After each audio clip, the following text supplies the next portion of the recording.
Hi, I'm Sutton Foster, and you're watching the Broadway.com show.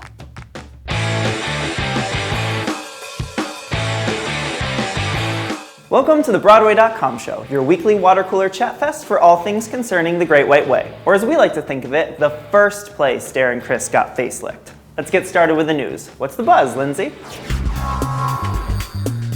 Get ready for a whole new world this spring. Broadway favorite Adam Jacobs will take the stage as lovable street rat Aladdin, and Courtney Reed will be his Princess Jasmine in the new Broadway adaptation of Disney's Aladdin, featuring James Monroe Iglehart as the magical genie. And get this, Jonathan Friedman, the guy who voiced Jafar in the 1992 Disney movie, is reprising his role on stage.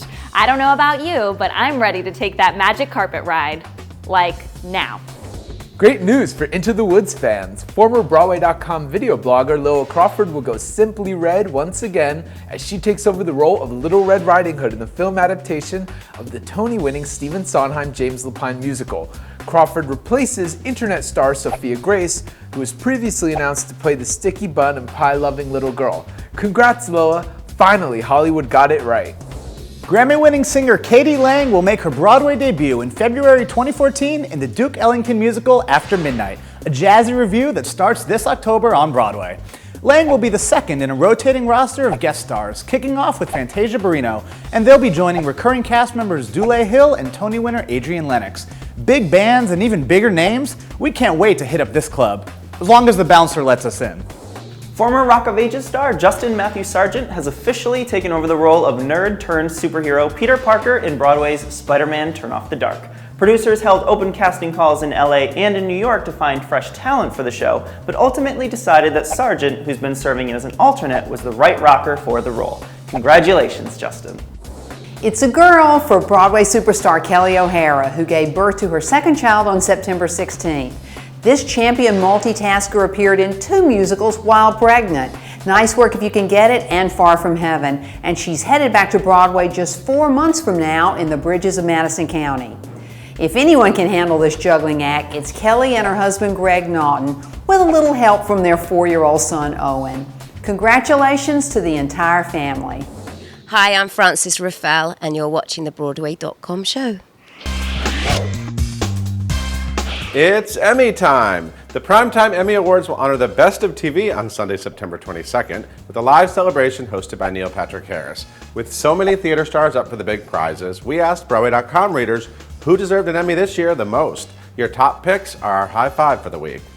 At number 5 is Zachary Quinto, currently back on the boards as Sensitive Tom in The Glass Menagerie, but nominated for his creepy turn as Bloody Face on American Horror Story Asylum. The number 4 choice is Tony winner Jane Krakowski, who our readers think finally deserves some Emmy love for bringing big laughs as Jenna Maroney on the final season of 30 Rock. Jessie Tyler Ferguson is the number 3 choice, nominated for the 4th year in a row for the very funny Modern Family. Theater icon Mandy Patinkin came in a close second for holding down the homeland as Saul on the Showtime hit. And the top theater star that readers want to see win an Emmy? Sarah Paulson, who had an amazing story arc on American Horror Story Asylum as tortured but triumphant Lana Winters. Agreed. Be sure to cheer on all your favorites at the 2013 Emmys, broadcast live on CBS on Sunday night.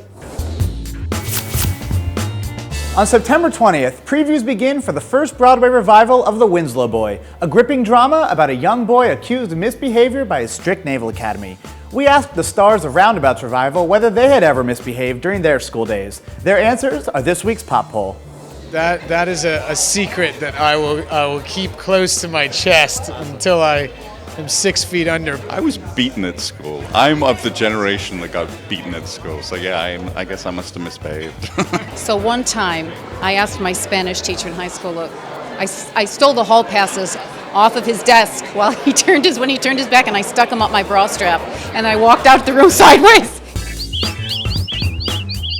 This week's Tweet of the Week comes from original Les Miserables star Frances Ruffelle. The British stage actress was in New York for an encore engagement of her fantastic solo show Beneath the Dress, and she tweeted, "I just got to my new apartment in NYC and asked a neighbor a question and got the response, 'I'm not part of your day.' Nice." Doesn't this rude New Yorker realize they're throwing shade at the original Eponine? Guess Ruffelle will have to brave the big bad city on her own. You can follow the Tony winner at Frances Ruffelle. Hello, I'm Victoria Clark, and you're watching the Broadway.com show. It's time for this week's Broadway Smackdown. Last week we asked you which leading lady from across the pond is the grandest dame of them all, Maggie Smith or Judi Dench. It was an elegant battle between the best exotic Marigold Hotel co-stars, but Dame Maggie came out on top with 81% of the vote. Now for this week's burning question. This fall, 2 shows honoring 2 of America's most influential and successful female musicians are landing on Broadway. A Night with Janis Joplin, starring Mary Bridget Davies as the bluesy and boozy queen of rock and roll, and Beautiful, the Carole King musical, with Tony nominee Jessie Mueller playing the chart-topping singer-songwriter. So, we want to know, which singer are you most excited to see celebrated on the Great White Way, Janis or Carole? Tweet your vote to @BroadwayCom with the hashtag B'way Smackdown, then check back next week for the winner. We can't wait for the live TV broadcast of The Sound of Music on December 5th. This is a great throwback to classic television broadcasts from yesteryear, and we're thrilled that NBC thought to bring some Broadway names on board to back up stars Carrie Underwood and Stephen Moyer.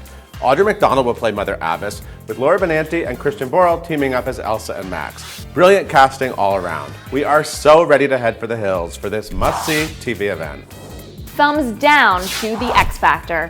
Guys, we love that you gave contestant Rachel Potter some serious props on the show this week, and we're the first ones to agree her performance of Queen's Somebody to Love was phenomenal. But we've been saying that for years, back when she played the Mistress in Evita and Wednesday Addams in the Addams Family. But none of her Broadway cred was even mentioned on the show. Come on, we know you want your viewers to think that you discovered her, but Broadway fans have been way ahead of you. Sorry, Simon. Our star of the week has been a Tony-winning musical headliner for more than 40 years, but she's collecting some of the best reviews of her career right now in the off-Broadway premiere of Horton Foote's The Old Friends. In a performance that's both hilarious and heartbreaking, Betty Buckley is the ultimate steel magnolia. Charming, shrewd, needy, and nasty. It's great to have this charismatic leading lady back where she belongs on the New York stage. Thanks for tuning in to the Broadway.com show. We'll leave you with some footage from the national casting call for Motown the Musical. Singing Michael Jackson's I Want You Back, here are 3 little hopefuls who you might see on stage in the near future. Take it away, boys. Oh, baby, give me one more chance. Show you that I love you. Won't you please let me back in your heart?